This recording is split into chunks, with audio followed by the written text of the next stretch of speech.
Hi, this is Paul Slack. It's Good News Planet. I'm speaking to Barnett Bain. Hi, how are you? Hey, Paul. It's great to be back with you. You and I had a conversation some while back, so it's good to check in again. Long time ago, good friend Ariel Ford had introduced us, and let's also give some due respect to her sister Debbie Ford, who are both wonderful women, and we're always about positive thinking and positive life, just as you are as a great director in humankind. And you have a new project. Some of your last projects were the Celestine Prophecy, which is a brilliant piece of work, and What Dreams May Come. I'll tell you, I bought that. You should know. You'd be happy. I've watched it many times because that was just such a beautiful movie. And you're working on something new with quite a well-known author, Eckhart Tolle, and it's called Milton's Secret, if I have all this correct. And tell us, good. I passed the test so far. Tell us what you're up to. You're doing good. Well, I'm very excited about this project. Milton's Secret is, as you say, based on a book by Eckhart Tolle and also Robert Friedman, who is the original publisher of Conversations with God. And it is a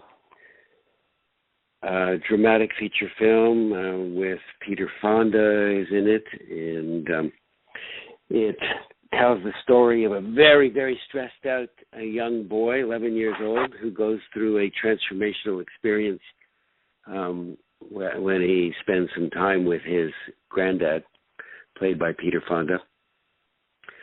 We're all facing such complexity in our lives. As we speak, the United States government, our government, has been closed up shop going into its second week. We look around and there's disharmony and stress everywhere, and the unthinkable is now commonplace. So what better time than now to discover new tools and new models to deal with the challenges of being alive? We really need to find a new way to respond, because so much of what we've learned really is not effective anymore. And so the movie is exploring some of these themes and modeling in a really entertaining and touching story, I think, what mindfulness looks like and what it looks like to experience the power of now. That's what we're doing. We have the support of the Dalai Lama Center is now a presenting supporter, and it's really we're living in very extraordinary times, and the extraordinary times call for a brand new response to the challenge of being alive. Mm-hmm. That's what we're doing. All right. It sounds wonderful. It sounds real positive, and you're always out there thinking about the betterment of humanity. Eckhart Tolle has done extremely well with that power of now, looking at the moment, right? And examining that, and the other co-author, how do you say, Conversations with God, the Neil Donald Walsh book? Is that what he was involved with? He was the publisher, yes. Okay. And Neil, who we've interviewed as well, always spoke on how God is in all of us. That's sort of like his little bit of his premise as well. So tell us about this Milton's. Is Milton the young man, or what is it? Milton is an 11-year-old boy, and lives a pretty stressful life. His parents have marital problems, and they have financial problems, and he lives in a community in which every fourth or fifth house is either underwater or empty. Oh, and he goes to a school where he's bullied. Right. And adults and children alike are buried constantly in their devices. They're either texting, or they're online, or they're on their iPhones, and there is less and less communication and connection. and life seems to be getting more and more complex and moving faster and faster, and people are more and more in their heads, thinking and worrying about what's going to happen tomorrow and rehashing what happened yesterday. And so it's a stressful time. It's a very stressful time. And so the movie is about some lessons that this boy discovers just by watching how his grandfather behaves. His grandfather was a U.S. Army medic, lifelong career guy. He's now in his 80s. He was a wild guy when he was young. He raised a lot of hell. He was a poor husband and an unsatisfactory father. And he's mellowed over the years, discovered what's really mattered, and has found not guilt but remorse for some of the way he impacted people in his family and in his life.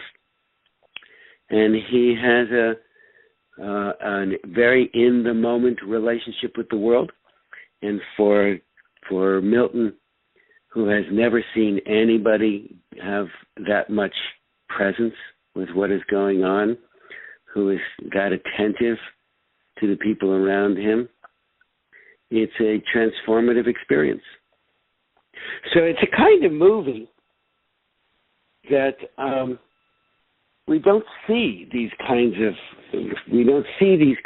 of stories when we discuss this with Hollywood.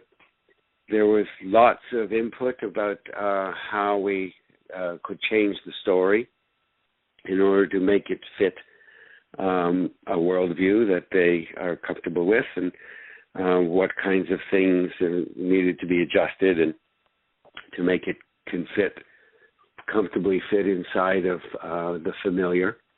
And we thought this is really not going to serve our interests here.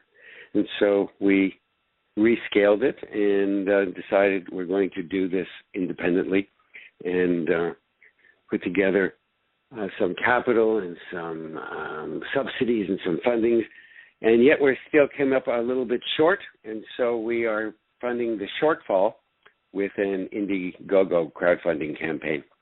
And that's also pretty exciting stuff. It's a very new frontier, really new frontier. Very much like consciousness itself, which is always looking for more and more freedom. And suddenly here is this way, in the way that PBS used to go and still does, it says, if you want to support a certain kind of programming, then we rely on you. Well, we now have this incredible crowdfunding opportunity where people who have products or projects are able to reach directly past the gatekeepers and engage either their consumers or their audiences directly and say, if this is of interest to you and you want to kind of be the messages that you wish to see, we can participate and create this together. So that's what we're doing, and we have all kinds of really interesting material on our website that's just there for free. I hope your listeners will enjoy it. As well, we have, for anybody that feels moved to participate, even if it's just $1, that would be great. We have all sorts of really fun rewards to thank you for your participation. And all kinds of really fun things to look at, and some pretty great messages from Eckhart Tolle and the Dalai Lama Center.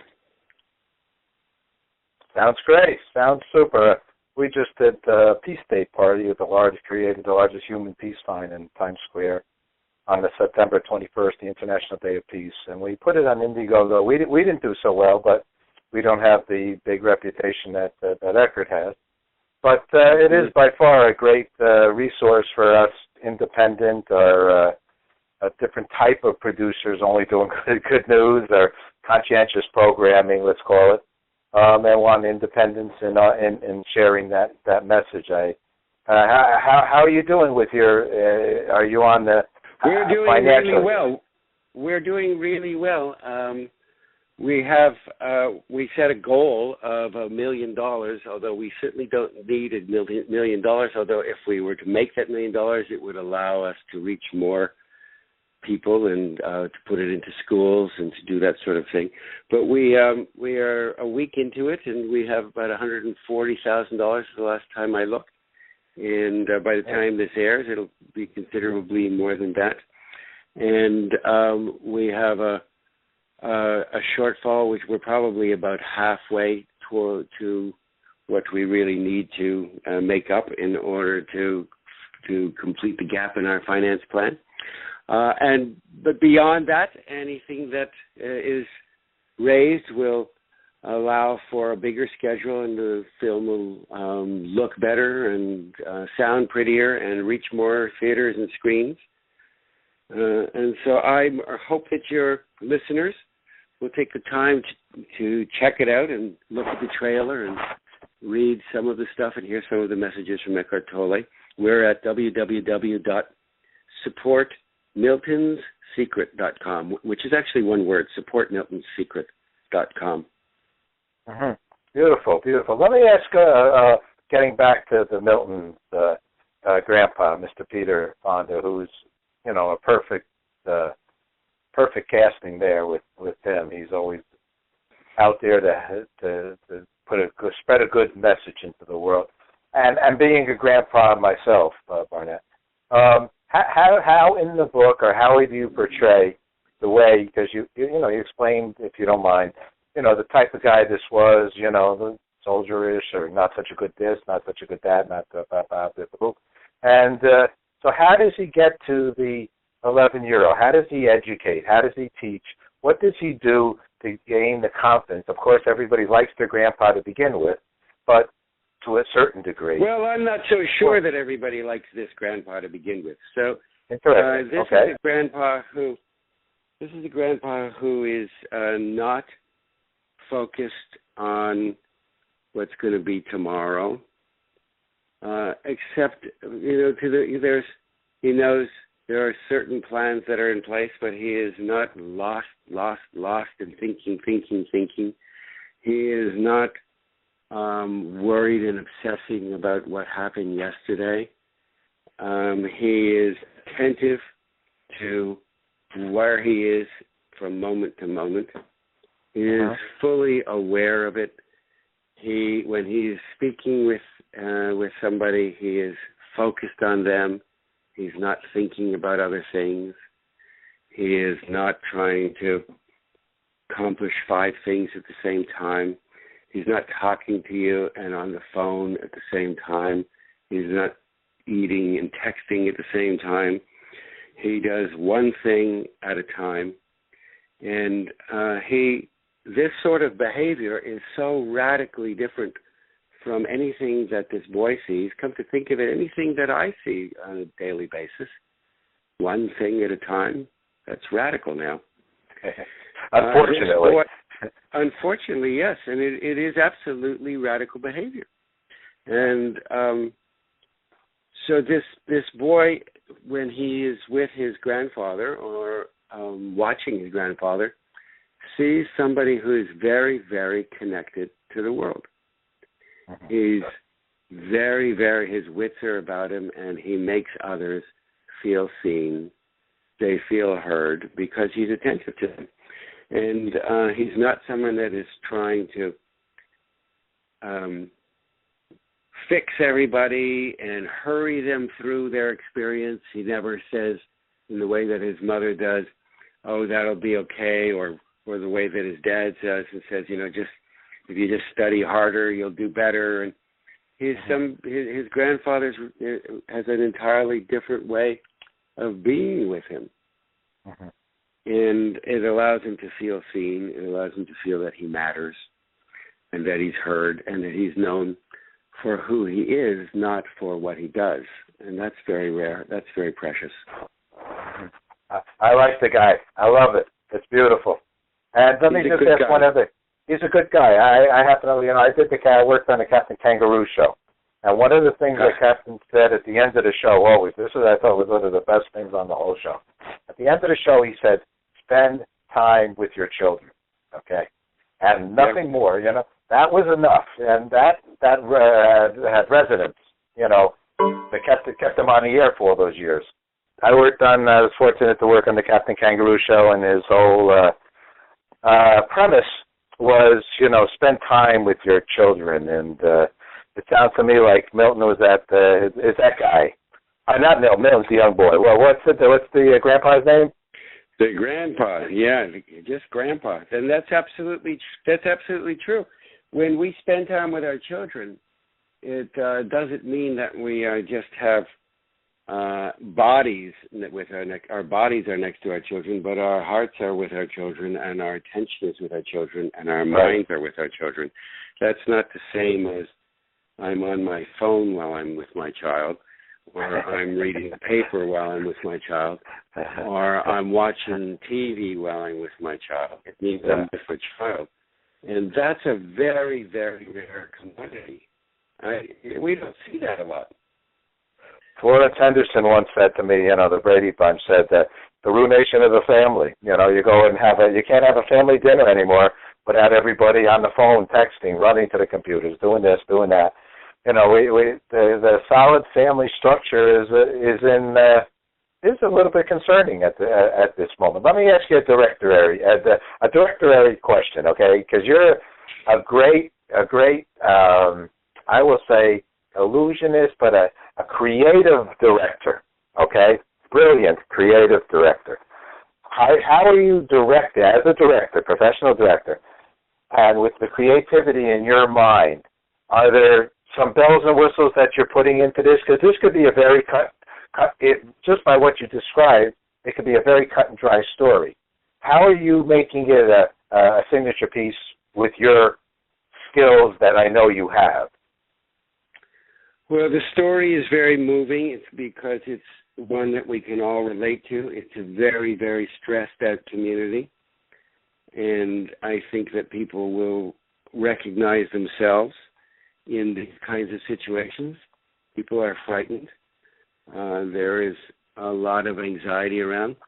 And I think an audience will recognize themselves in the characters, for one. And then it's the story is so funny and moving and touching and heartbreaking that any time that a story fires on all those great points and is beautifully acted, that's all the fireworks you need. You know, I've made movies with big special effects and big visual effects. I made a movie that won an Oscar for best special effects, and that's a particular kind of story making. The best special effect of all is a great performance and an emotional script, and I'm focused on that here. And that's what it has. Last question, Brian. First of all, thank you very much for taking a lot of time sharing with us. You're a great director, and I know you're always there for setting the world into a good way through media. So, last question for you is, what's good news for you? The good news is that I think there are more wonderful things happening in the world than negative things, although our media certainly puts their cameras and their microphones on what is not working. But as far as I can see, there are so many creative and innovative things that are happening and so many new developments that are happening. It's a time of a lot of chaos, and that chaos can look frightening, and it can also look like beautiful chaos. So it depends on whether you're viewing it through half-empty glasses or half-full glasses. Thank you. That's my sister's favorite saying. So let's go with that. Full glass, at least half full, and if not more. Yeah. So So thank you so much. I appreciate you having me on your program. I'm very grateful, and thank your listeners. Thank you all for spending this time and allowing me to be with you and Paul. May I give them the website again? You know what? You read my mind. Go ahead. Well, please go to www.supportmiltonssecret.com and enjoy what you find there. And thank you for listening.